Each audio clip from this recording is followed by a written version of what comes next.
I want to start today by saying I'm a little sad today. As we celebrate this feast of the Holy Family, my own family is no longer all together. The kids and their significant others were here for Christmas, but everybody left on Friday to go back to their lives in other cities. Now, the sadness is not like it was those first few times we dropped them off at college, but every goodbye still makes me a little sad. And part of the reason is that even though I spent weeks counting down the days until they would arrive, and then they got here, and then instead of spending lots and lots of time with them, I chose to give them some space and to prepare this homily. Actually, it wasn't this homily because I was in an entirely different headspace while I was working on it. Wasn't feeling this little bit of sadness then. What really was happening, I think, is that I was being boneheaded, trying to prepare for something in the future rather than celebrating something that was right in front of me. I think that can be a problem for us at Christmas time. And remember, it is still Christmas. If you know that annoying song about the 12 days of Christmas with the turtle doves and the golden rings and all that junk, well, day one of the 12 days is Christmas Day. That's when the celebration starts. But oftentimes we stress so much and we prepare so hard and so intensely for Christmas that when the day actually comes, we're ready to move on to the next thing. And don't get me wrong, preparation is important, but it's not supposed to get in the way of actually doing what we've prepared for. But that's what I found myself doing a few times over the last few days, and I think I'm probably not the only one who falls into that trap. And I think maybe today's readings can help focus on what can happen after the preparations are complete. First, we have that story in the Gospel of the Holy Family. Apparently, they had a tradition of traveling to Jerusalem every year for Passover. Now, lots of families have traditions, and a lot of traditions deal with holidays. We have to go over to Belleville and see the Way of Lights, or we have to eat a certain food on Christmas Eve, or we have to make particular cookies. In my family, we have a tradition of allowing the kids to open one present on Christmas Eve, and somehow it's always pajamas. Then we watch Elf on, well, actually it's any movie. This year it was Elf. Not my choice, but it was okay. Another family in today's readings is the family of Hannah and Elkanah.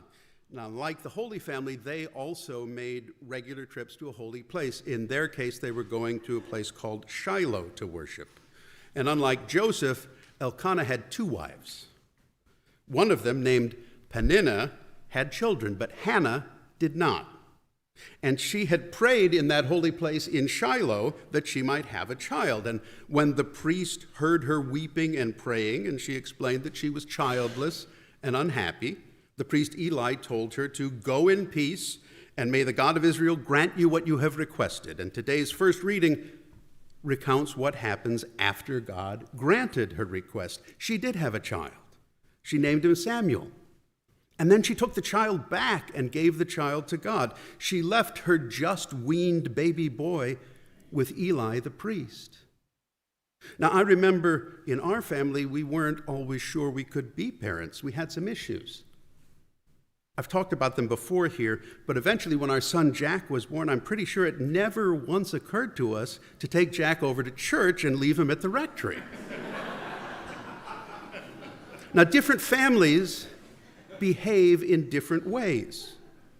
But in our current environment, a trap that all of us can fall into is the trap of constantly preparing for the next thing. Now, during these 12 days of Christmas, I think we're supposed to stop worrying so much about what's around the corner and try as much as possible to savor the present moment.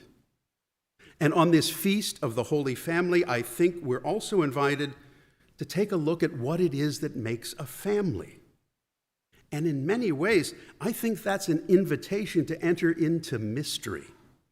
So much of our faith involves mystery and living with things we cannot completely explain. And I think the answer to the question, what is a family, may be one of those mysteries. Because when we close the door at night on the rest of the neighborhood, they don't really know what goes on behind our door. And we don't ever really know what goes on behind their doors. Families can be very different from one another. We're all dysfunctional in different ways. Now, as an example, one of my best friends growing up never invited me to supper at his house, even though he often ate dinner at our house. Now, I had lunch there plenty of times, but never supper. I later learned that when my friend's dad came home from work, he would routinely remove his pants and walk around in his underwear. And as a result, the kids were not allowed to invite friends for dinner because Dad ate in his boxers. Now, that was not how things worked at my house. We came from similar backgrounds culturally, financially. We could walk to each other's house in just a couple of minutes, but our families were different. They had their own unique practices and idiosyncrasies. Now, as we celebrate today's feast of the Holy Family, our church tells us that the family is the school that helps us to understand God's love for us. Pope Paul VI even called the Holy Family a model of what family life should be. And yet, what happened in the life of the Holy Family is even more mysterious than what happens in the houses of the other families in our neighborhoods. Aside from Luke's telling of this story of the preteen Jesus in the temple, there is literally no information in any of the Gospels about what happens between the birth of Jesus and when he starts preaching about 30 years later. So how can they be a model for us? Well, maybe it's less about what they did, about which we know so little, and more about how they may have felt. In today's gospel, when Mary and Joseph notice that Jesus is missing, they retrace their steps. They go back to find him. Luke says it took 3 days to find Jesus. Now, I know there's some symbolism there, because Jesus also spent 3 days in the tomb.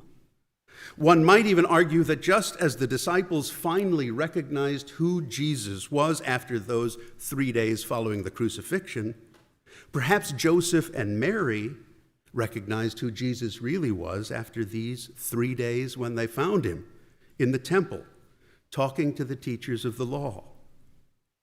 But as parents, they spent 3 days in a panic. Imagine how they must have felt.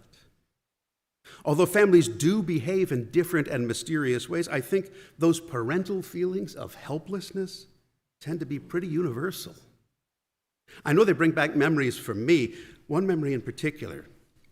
We were with extended family one summer many years ago in the backyard at my in-laws' house, which was on a fairly busy street with a curve in the road that cars often rounded much too fast. Now, the kids were playing with a ball in the driveway, which sloped down toward that busy street. And soon the ball started rolling down that driveway toward the street and that dangerous curve. And I could see our son Jack, who was 3 maybe at the time, just running as fast as he could down that driveway toward the street. And my world just stopped. I still can close my eyes and see that scene almost in slow motion. I can see the ball rolling into the street. And although I was screaming at him to stop, I can see Jack. He just kept going. Now, thank the Lord that at that particular moment, there were no cars going around that curve. But in the 30-plus years since then, I've replayed that event in my head thousands of times, always feeling grateful that nothing tragic happened that day. But I've come to think of that experience as sort of an analogy for how we parents can feel terrified and helpless while our kids venture out into the big, dangerous world, and we realize there's really nothing we can do to protect them from what's out there. I wonder whether that's similar to how the parents of Jesus felt as they searched for their missing son. Whether that's what Luke might have been talking about when, after they found Jesus, he wrote that Mary kept these things in her heart. Did Mary and Joseph replay the panic they felt while they were walking back to Jerusalem? And did the stress hormones in their brains help burn the events of those days into their minds so completely that for years and years they would remember exactly how they felt during those days? How worried and frightened they had been when they realized they'd lost Jesus? The various practices of individual families may be mysterious, but I think those feelings tend to be universal. Those of us who are parents can worry so much about our kids, and maybe that's part of the reason I pulled away a little bit last week. Because if you don't go there, you might miss out on some happiness, but maybe the sadness when they leave won't cut quite as deeply. But even when I'm not as present as I need to be, I think my family tends to follow the advice given by St. Paul in today's second reading. He wrote to the Colossians, "Over all these, put on love. That is the bond of perfection." Love. It's the one essential thing in a family. Now, sometimes it is missing, and it's tragic when that happens, but love is missing in some families. Or maybe it somehow gets buried underneath wounds that don't heal. But if we can give love some daylight, I think St. Paul would tell us that it's love that allows us to put on heartfelt compassion, kindness, gentleness, humility, and patience so that we can bear with one another and forgive one another, because sometimes, even in the most loving of family relationships, someone makes a mistake or accidentally breaks something or even behaves like a jerk, but they all remain part of the family. Families are called to bear with one another, even when one of them spends time working on a homily, when he really should be rejoicing that the people he loves most in the world are just upstairs.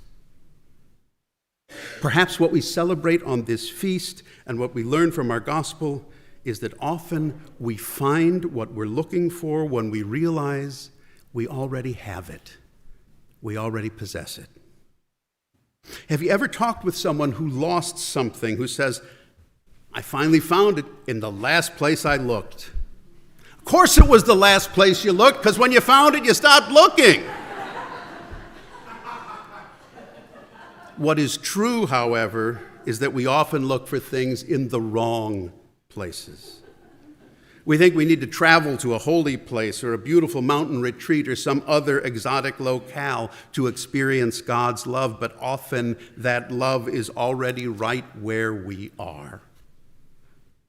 The problem is we can get distracted worrying about the next thing rather than savoring what's right in front of us. Maybe that's something the Holy Family can teach us. They can quite literally claim to have had God in their midst. But I think maybe our families can make that claim too.